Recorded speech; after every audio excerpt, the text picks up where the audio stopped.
Magandang araw, ako po Sir T, madalas po nila akong tawagin Sir Pogi. Ngayong araw kami po ay mag-ground preparation para sa Division Sports Meet dito sa lalawigan ng Batangas. Yan po ang mga gamit na gagamitin ko at yan po ang aking sasakay papuntang venue.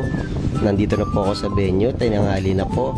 Yan po ang mga kasama mga tournament manager at mga official para mausap kami maglilinis ng laruan ng baseball at saka softball.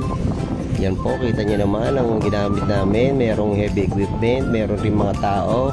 Kasama rin po ang mga sundalo diyang iba. At yan po, nagsimula na po akong maggamas. Gamit po ang aking kinarit. Hindi na maaaring bunutin ng mga yan dahil pagkatitigas, nasira nga ang aking kinarit dyan. Dahil nasira na ang aking kinarit, kinakainaan ko lang maghakot ng mga damo. Nagkakot na nga lang po akong damo ng mga oras na yan. At syempre, pagkain talaga, nagpahinga na po kami. Kami pupunta muna dun sa Calaca Central School para kumain. Tara, kain tayo. Sa ibang araw, baltangan ko ulit kayo. Paalam!